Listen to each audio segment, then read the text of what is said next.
It seems like every year there's a random riser at quarterback, a prospect nobody was talking about, and then boom, he's a top 5 guy.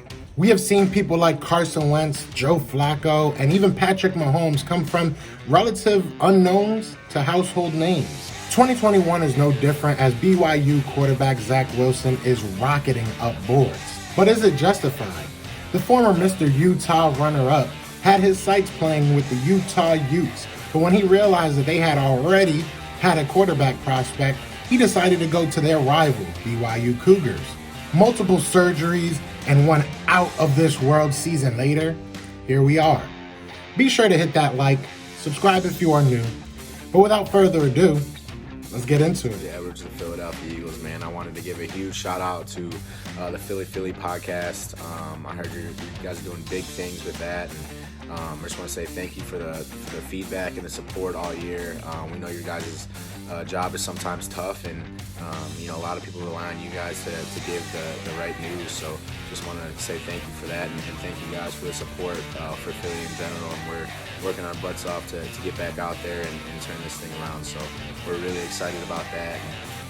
Maybe in the future sometime closer to the season or something like that, I get on the podcast and talk some ball with you guys. So, and again, shout out Philly and my guy Joe Castro. So keep on doing great things, guys. Fly Eagles. What's going on, you guys? It's your boy Joe Castro, aka Philly Fresco, and it is Philly the podcast. Now, before we get into all this, be sure to hit that like, hit that subscribe, and then just hit that little bell thing. I guess it does something. I don't know what it does, but just hit it. I always hear people say it. So we're gonna get into this. We're gonna go ahead and talk about some Zach Wilson, man. A lot of people are hyping this man up. I was kind of on the hype train just because I felt like everybody, I saw highlights and I was like, all right, this guy looks good. But I had to do my research. I had to really look into him, really see what this guy's about. My overall take on this might surprise a lot of people, but let's just start from the beginning. So, obviously, Zach Wilson, QB for the BYU Cougars. He's 6'3", 210 pounds. He started as a natural freshman, as a true freshman coming into college. Let's go over a little bit of his high school stats. Now, he wasn't a linebacker. I was hoping, we had all these linebackers that used to be quarterbacks. I was hoping maybe we'd get a quarterback that used to be a linebacker, but he was a quarterback.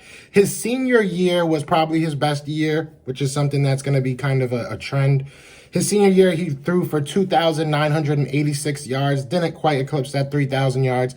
24 touchdowns. He had 752 rush yards, 8 rushing touchdowns. He was the 5A MVP, first team All-State. And like I said, he was the runner-up for Mr. Utah in that same year. Good year for him. Now, as far as recruiting goes, he was actually pretty heavily recruited. It was about 7 or 8 teams, D1 teams, that really wanted him. Some of the highest touted teams outside of the Utah Utes, which I mentioned earlier, was Boise State, California, and Iowa. And then, like I said, there was plenty more. Now, why the connection to Utah Utes? Obviously, Utah, he's from Utah, so, he was almost Mr. Utah. That would have been kind of cool, right? But also, the head coach for Utah is actually his father's former defensive line coach. So kind of crazy. He wanted to go play for him, but like I said, Utah already had a quarterback coming for the 2018 class. So they were already looking at somebody, which would have been Zach Wilson's sophomore year. Not really sure why he didn't go ahead and, go fight for a job, but he didn't. He decided to go ahead and go with BYU. Now, when he got to BYU, it was a rough start, to say the least. I feel like it was weird, actually.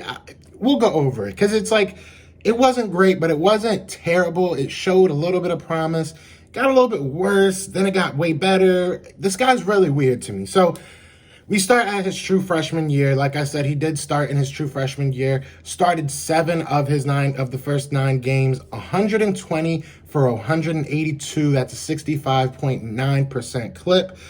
1,578 yards, 12 touchdowns, 3 interceptions, nothing crazy. 75 attempts rushing, 211 yards, 2 touchdowns. That's a 2.9 clip. Now, in his freshman year, this is when he had it was an average season, to say the least, for a freshman, right? Average, I think, is being nice.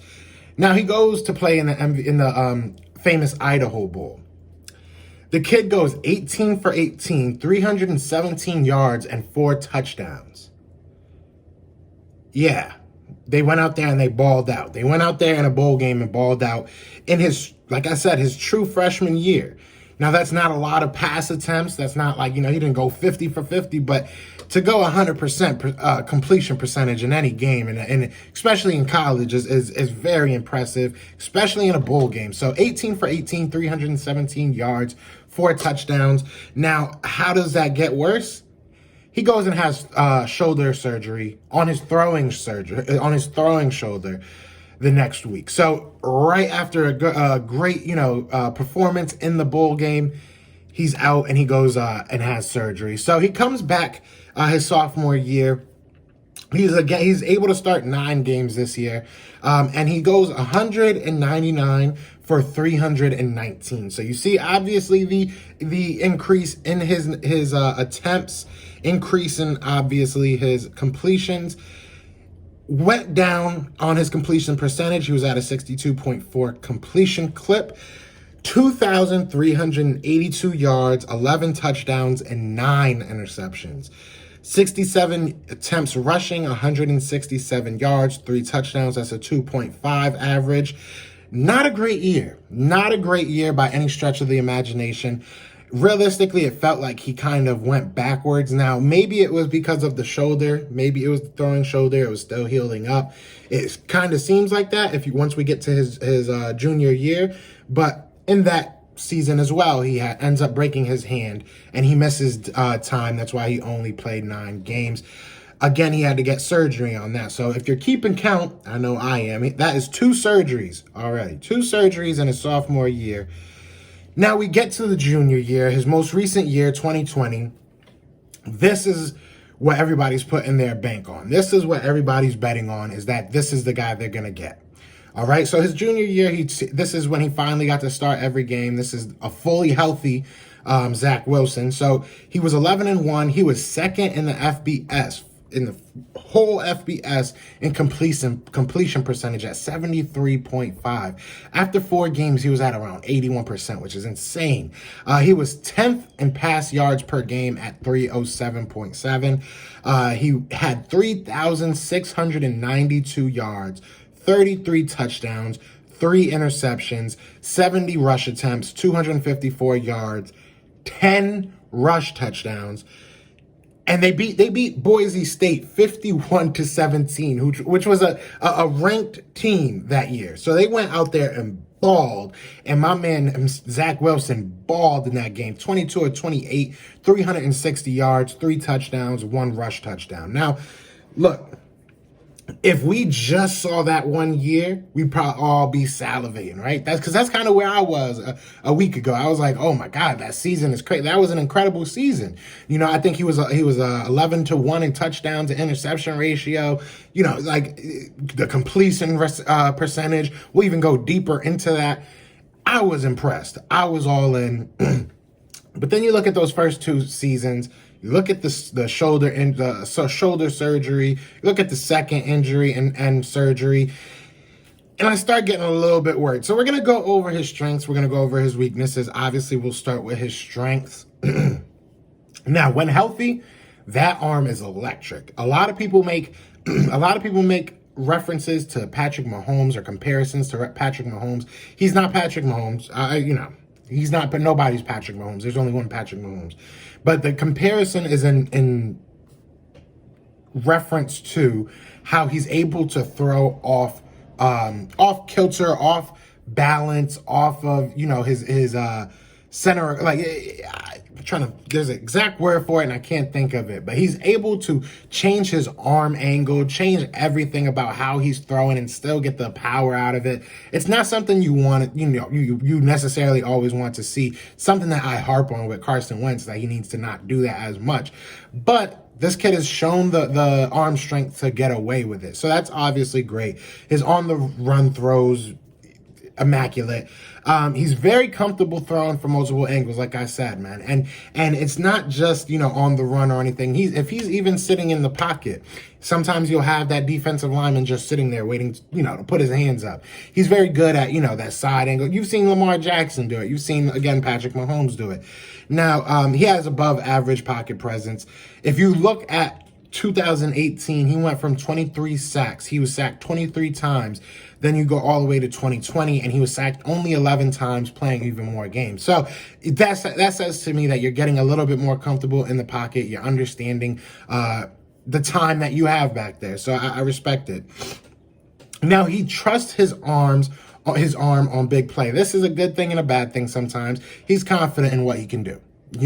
We've seen this before in a lot of great quarterbacks, and we've seen it before in a lot of bad quarterbacks. Sometimes you have a little bit too much confidence. Luckily, the level of competition he was playing, I hate to say it, it kind of allowed for him to make some of these crazier throws and get away with it. But it is what it is. Now, he's not Michael Vick, all right? But he can get out the pocket. He can move. He can scramble a little bit. He's not a statue back there. I love it. Now, this is something, according to PFF, his deep and intermediate accuracy was beyond. So his deep accuracy, he was 54%. Now, this is the 2020 year. 54% from on deep throws, and he was 68% on intermediate throws. And that's according to PFF. So that's something. Look, he can make all the NFL throws. That's something you can't take away from him. Two things that really don't, they're not really palpable. They're not really, tangible. But his father was very involved, is very involved with his coaching, pushed him as a youth, has a couple brothers. He's just a athletic and a very competitive type guy. I love that out of any type of guy. And he trained with QB coach John Beck, man. John Beck is one of the greatest at his job. He's one of the greatest QB coaches that there is out there, especially as it goes for personal use. So that is something that I want to see. I'm excited for him to be working with him in the off season. Now let's go to the weaknesses. This is where it gets interesting. I'm going to say this one off rip just to get it out of there. The level of competition, it is what it is. BYU is not playing Alabama every week. So they did not play necessarily top 5 cornerbacks on a regular basis. They played some good teams, so it is what it is, though. I just have to say that. Now, in the 2020 year, you look at his one loss, and it was against Coastal Carolina. Yes, Coastal Carolina, who, they had a pretty damn good year. I can't hate on them. But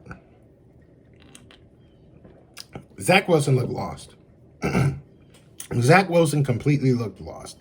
We'll go over. I implore you to go watch the game. You know what I'm saying? So you can see it yourself. Obviously, I can't show you right now. I'm just kind of going to spit off some numbers. But he was 19 of 30, 240 yards, 1 touchdown, 1 interception. Had 10 rush attempts for 55 yards. He just was not comfortable. He was not, in it mentally. You could tell he was somewhere else. He was getting beat up, man. He was getting beat up. And that was probably the best team that they played all year.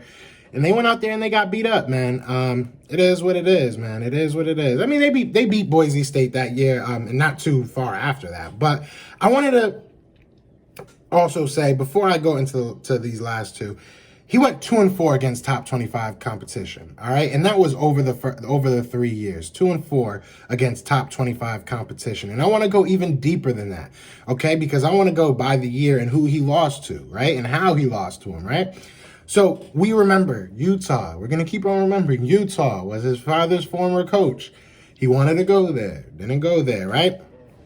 So he comes in as a freshman, plays Utah, loses 35-27. Not that bad of a game, whatever. 20 of 29, 204 yards, 2 touchdowns, 1 interception. He ran the ball for 14 times. 73 yards was the longest. 73 yards, and then the longest it was a 31-yarder. So that was the only loss against a top 25 team in that year. The only time he played a top 25 team his freshman year, and it was against Utah. Didn't get his, comeuppance. But then you move to 2019. Now he starts playing a little bit better of competition. He loses to Washington. He loses to USC. Mind you, that was a 3-point game in overtime. Then he goes against Utah again. Goes out there and puts up a stinker. All right, they lose 30-12. He's 21 of 33, 208 yards, no touchdowns, 2 interceptions, 8 rush attempts for 43 yards. No. So let's put it all together. In those 3 losses, he was 67 of 108, 765 yards, 2 TDs, 3 interceptions.